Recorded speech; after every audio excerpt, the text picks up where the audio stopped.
the poetry of life and what it all means and why she's here.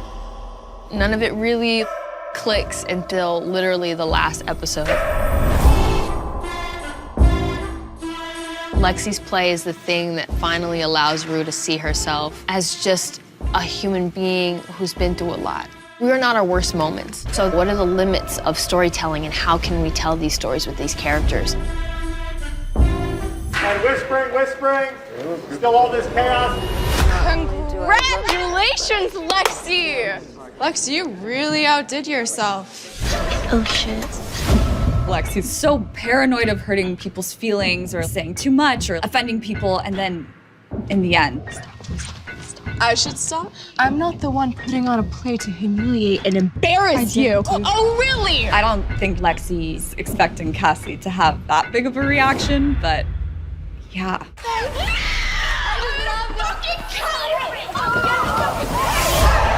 You always see yourself different than how other people see you. Cassie is already an insecure girl, and so seeing this character portrayed to her just adds another layer to the self-doubt she carries. Cassie and Maddie have their breakup, and Maddie chooses to not get violent. But then the play comes around, and Cassie is acting insane. Oh, this bitch needs to be put down. Maddie, no! And Maddie does choose to get violent with her. I thought that we were achieving greatness with Cassie, and then she just gets knocked back down again. A few days earlier, I stopped by Elliot's. I have a lot of I'm sorry's to do, but not a lot of I forgive yous. So, thank you for that. The scene between Elliot and Rue is really heartbreaking because you also realize that these are two people who are going in very different directions in life. And action! Truth or dare? Truth. Do you think we can still be friends? You know you're the one who said we weren't any good for each other. Can I play you something? Yeah, sure, go ahead. I'll go over and I'll shoot some stuff, and then when I have a break, I'll go over and hang out with Lab because he has a studio now on the lot, so I'm hanging out with him. He's finding new sounds to complement every emotion that we go through in the show. Me and Zendaya were actually sitting in each other's kind of spiritual energy and space, and we're getting to inspire each other to make something fresh. Sam just came up to me and was like, yo, I was thinking, like, you play the guitar in this and, like, you sing a song. It's to Rue, but not really about Rue, but it, like, is about Rue, but it's, like, a surreal moment, but it's not. And I'm like, you just made this decision? I like it. Dominic came in and jumped in on the score pieces we were working on and played some guitar because he's a great guitarist. The cast are not just acting, they're part of the music now. And I think that makes it even more special. And cut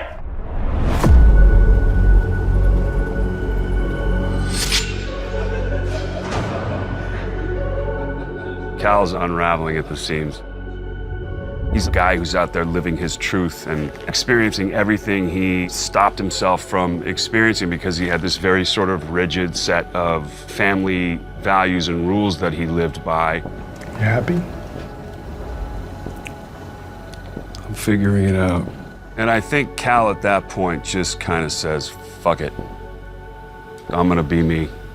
You don't get to ruin our lives and just move on. In that moment, Nate is exhausted all of his options, and he doesn't have an answer to why he feels the way he feels. For the longest time, I had this recurring nightmare just over and over. The great point to me in that scene is the moment that Cal just immediately sobers. Nate comes to him with some real stuff and shows some real vulnerability, and I think that touches Cal. I spent my whole life trying to protect you, and instead of loving me, you fucking hated me for it. I'm not proud of the person I've been. I don't think you're ever gonna change. Nate, don't do this.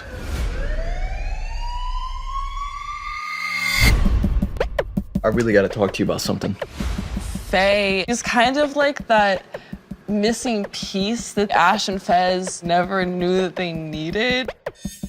The way that he treats Faye really shows like another side of him. He genuinely wants to be a good, loving person, but it's the situation that we're in sometimes. That's why I wanted to save Fez. And because Custer was a bitch.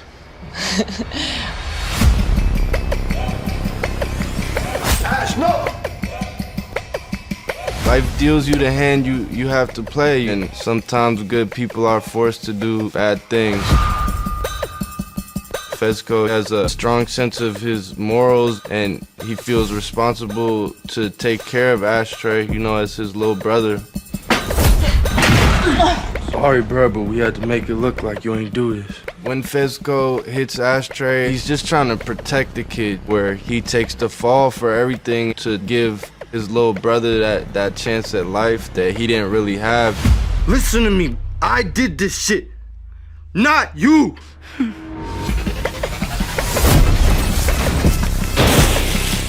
Shooting the SWAT scene was super interesting. It felt very real. There were a couple times where it was like kind of scary, and I was like, oh, like I'm just gonna be like actually scared in this moment. There's an enormous amount of precautions that go into it. Please don't shoot! All of these things to ensure that we're all doing it in a safe way, but that still allow us to do the work. It was hectic. They had the dust falling on our heads. It was crazy. It felt real. At one point, I turned around and they had the guns pointed at me. I'm like, oh, smokes. It was a sad day because we really close. Devon, that's like my little bro in real life. That's my bro, that's fam. Even though he couldn't be here with us tonight, this one's for you.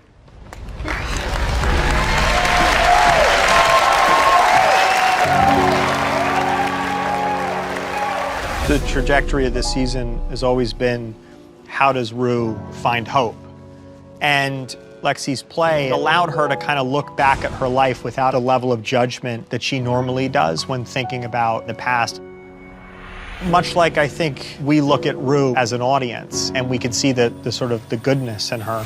I just wanted to tell you that I thought your play was really beautiful. Lexi and Rue don't interact that much throughout the season, but after Rue sees the play, we have a moment together where we realize that we're just two girls who lost their dads, and we realize how much we mean to each other.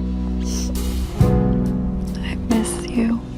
A deep friendship like that is a necessity in life, and being able to kind of talk about these things is an important part of the human experience. And also the idea that Lexi has taken all of this stuff from her life, whether it's trauma or pain or disappointment, and she's created something beautiful out of it. You've been through a lot and you know what to do with it. I think something that's kept me afloat while playing the character is knowing that she is a version of Sam when he was younger. Knowing that he was able to take all those things that happened to him and turn it into this art is something that gave me great comfort.